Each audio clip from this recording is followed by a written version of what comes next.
Hey, you busy? Mm-mm. Okay, let me run something past you real quick. I have found a glitch in the matrix. Okay, judgment free call. I just discovered within myself that I have an issue with change, which is quite shocking for me because I'm able to adapt to things quickly. I've always worked in a fast paced environment where things were forever, ever changing. I was able to adapt to that. I was able to move from New York to Georgia. I was able to adapt to, the city life and then the not so city life. So hearing me say that is like, no, I don't think that's true. But when you put a magnifying glass to the things that are becoming a pattern in certain areas, you're like, you know what?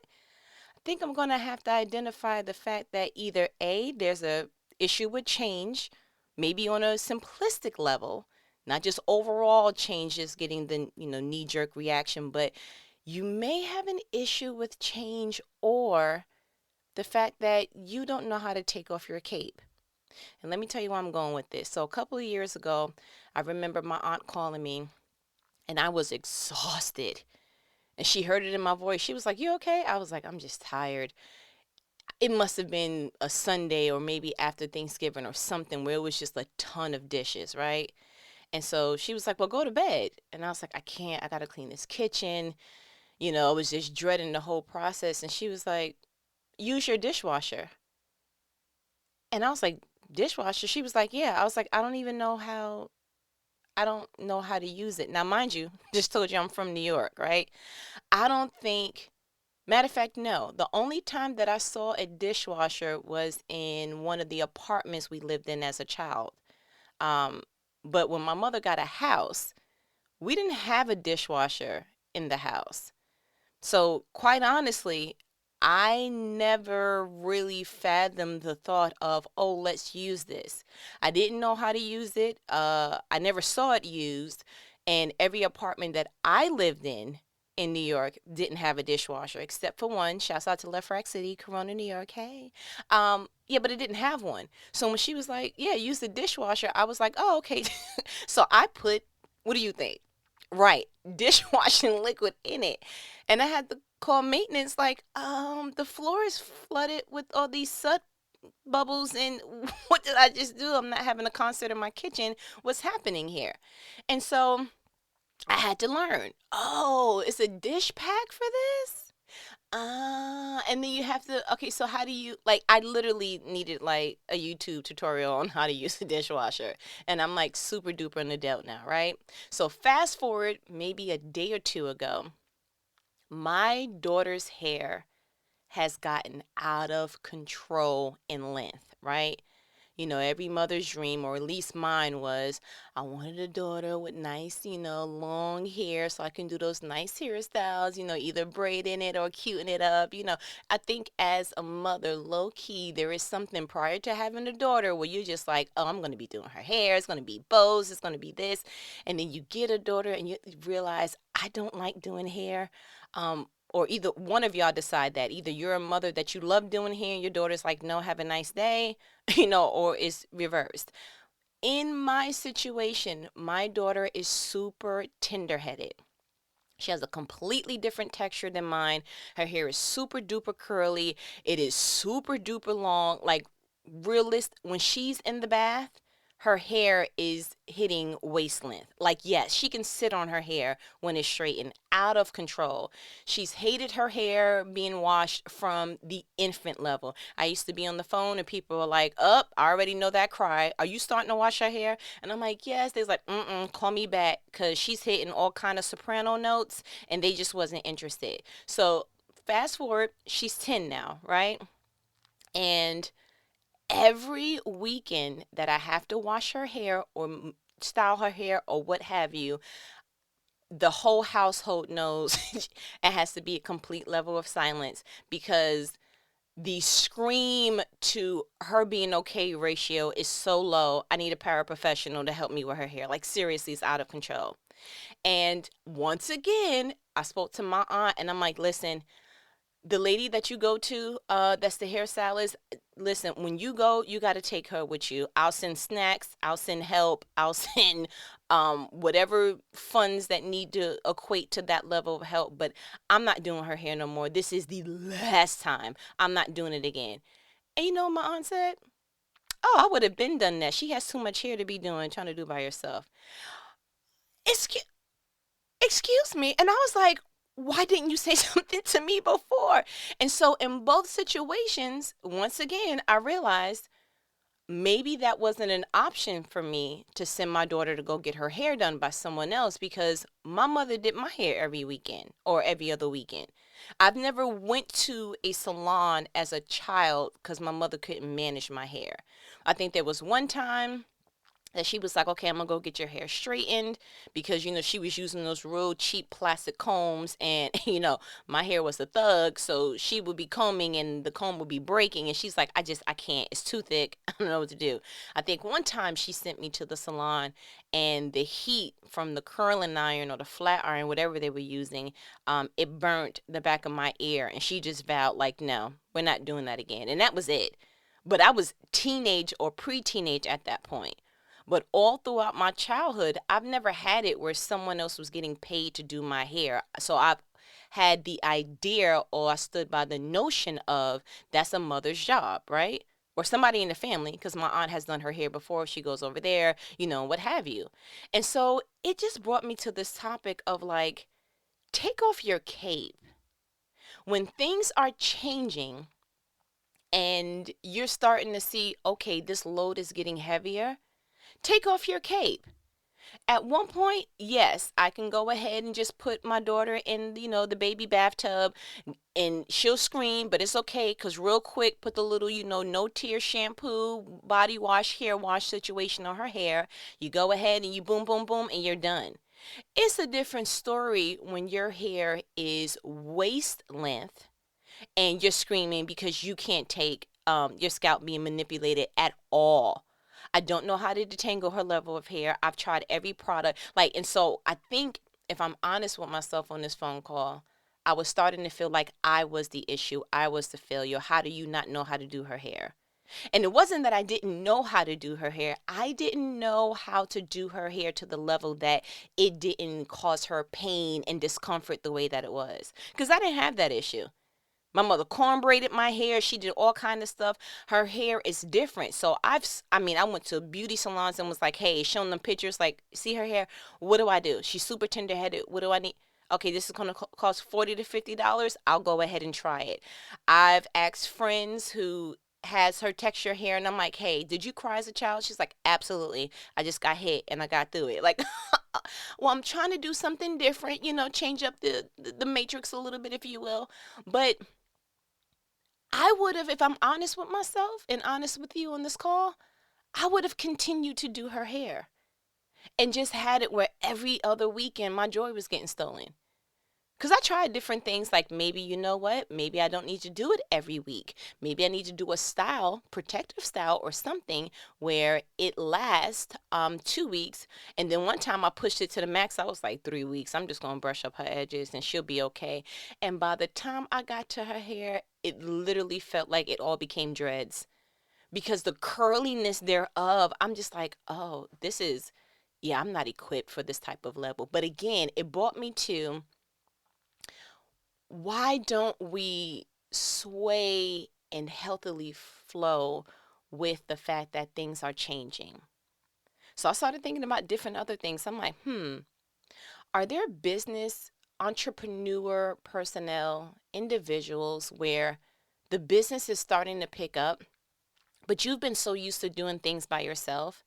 So either it's difficult for you to admit, I'm going to have to delegate this particular situation or responsibility to someone else, or it truly you haven't even fathomed the thought that I may need to outsource this particular task, because you've been so used to doing it by yourself, or you're more comfortable doing it by yourself, but you're not realizing, hey, just like with the dishes situation with me and the hair situation with my daughter, things are changing. And so you need to change, or it's going to change you, right? So that's just kind of, it's like, ooh, it makes you go through different kind of thought process. Like, maybe you're not cool with staycations anymore with your spouse or your loved ones, whatever. Maybe it's time that you're like, no, I need to get on somebody's plane. At one point, I wasn't tripping. We don't have to go on vacations. We don't have to. I'm cool. We can drive downtown, making our way downtown. We can go ahead and go and get us a real nice hotel or something. As a matter of fact, we can go ahead and have a daytime situation and get back home because I don't like traffic. I don't like a lot of noise. Oh, at one point that was cool. But then are you not paying attention to the fact that you're starting to feel like cabin fever? Like, I need to get out of the state lines at this point. I don't care where we go. I want a different zip code and I want a different state. That's what I want. Are you listening to yourself in that regard? Like, at one point, was cleaning up your home or cleaning up the business or wherever you were doing, was that a piece of cake at one point? And now you're like, I'm embarrassed to say, but I need help to clean my home.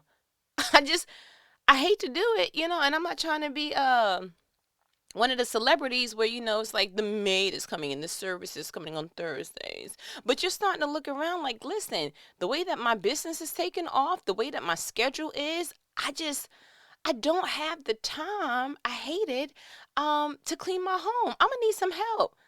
I don't know. I'm gonna have to drop off this laundry maybe and pay the people to go ahead and wash and do whatever. Who knows? You may need to go ahead. They have so many different services that they'll deliver to your home the ingredients or prepackaged meals. Maybe you're like, I hate the fact that it looks like I don't have enough time to cook, but I don't. So I'm gonna go on, these different things. I think they have, like, what is that, Green Chef and stuff like that, where you can just go ahead and do your little ordering thing, and then they prepackage you everything, the instructions, the ingredients, and so it just makes your life that much easier.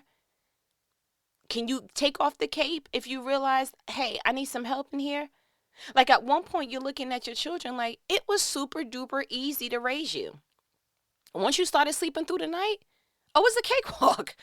Absolutely. Take you to Chuck E. Cheese, threaten to take your toy away, turn off your TV if you're not doing what you're supposed to be doing, let you lay down, take a nap. Like, it was smooth.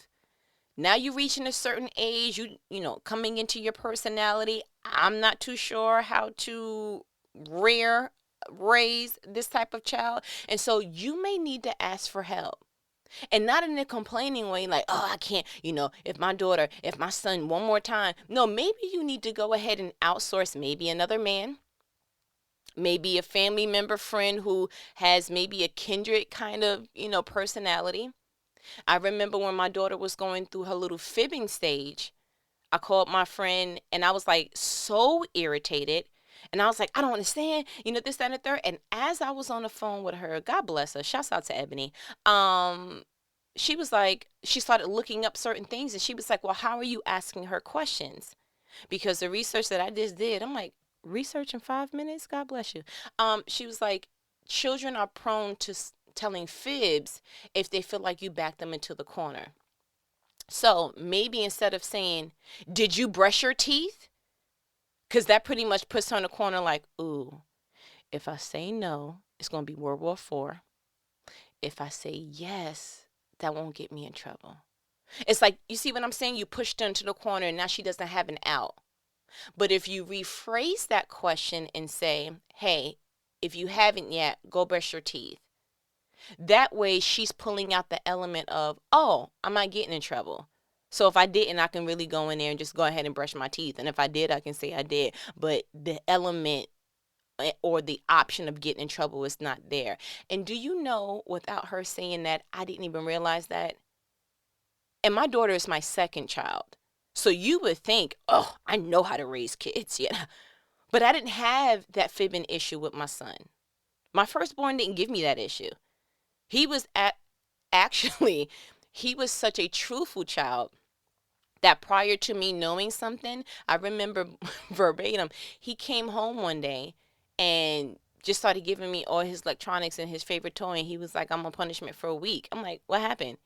He was like, well, you're going to be upset, but, and then he went on to tell me what he did. And you know what? No, he needed to get in trouble. But excuse me, I don't need you going ahead and taking the initiative to put yourself on punishment. So he already put on the calendar, like, yeah, it's going to be a whole week. Here's my, whatever he had at that point. I think it was his Game Boy, whatever. He was like, here you go. And so I didn't really get trained on, I didn't have a whole lot of experience on how you deal with someone who has a fibbing kind of tongue. I was just like, oh, I'm going to rebuke the lying spirit in the name of Jesus. I'm thinking I'm going to pray it out, right? And what it really was is she does not like getting in trouble. She does not like feeling like she did something wrong. So when I'm posing questions with the option of you're getting ready to get in trouble, she's taking the way of escape.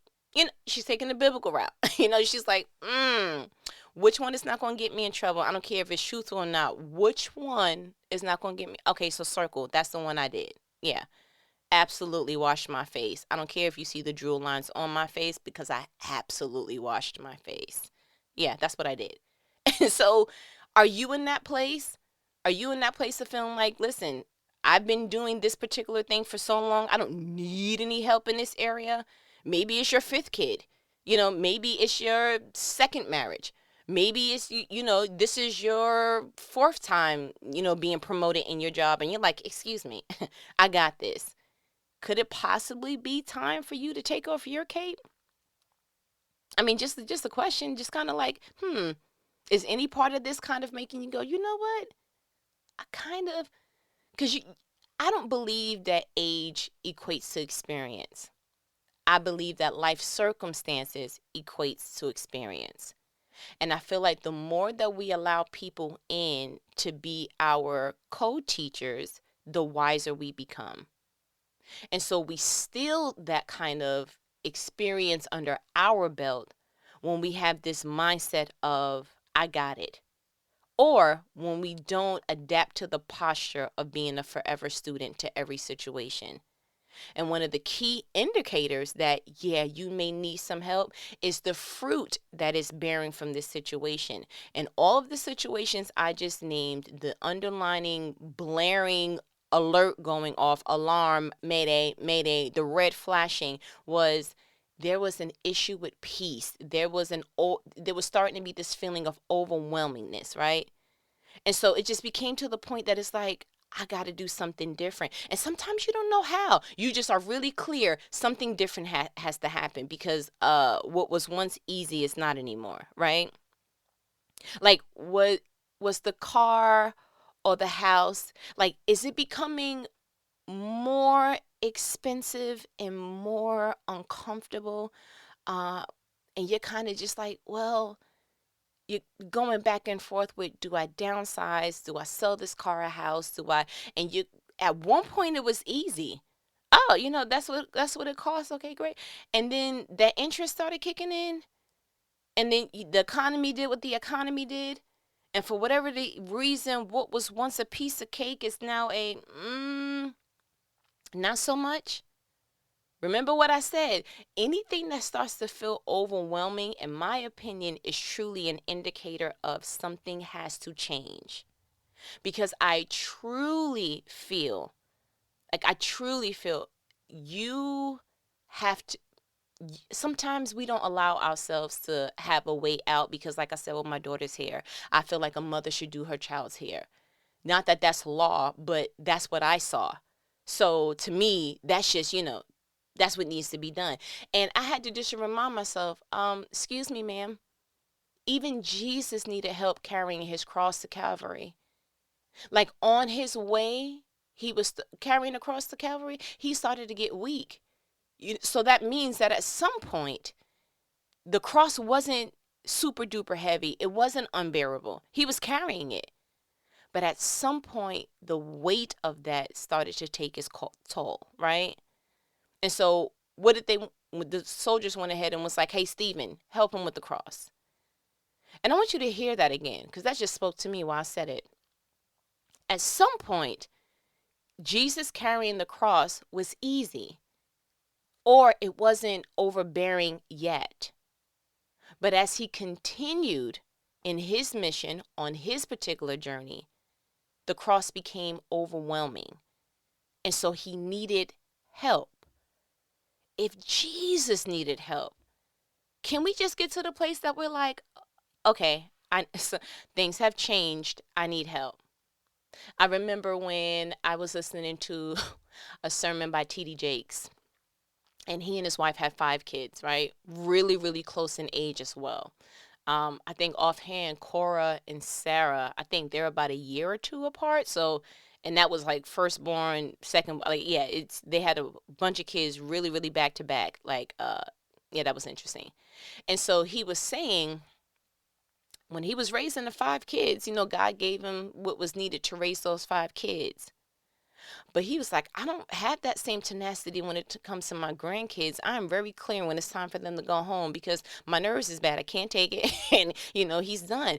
And it was a comical situation, but it brings to your attention that, man, do you realize that sometimes we create our own bed of pain? Because we try to sometimes hold the same torch of I've done it before, so I can do it again. And it's like, can I say something? You're given grace for each segment and phase of your life. Please don't burn yourself out or experience life ruins because you're trying to tap into old grace for this new season. Can you let that just sit where it's supposed to sit in your life?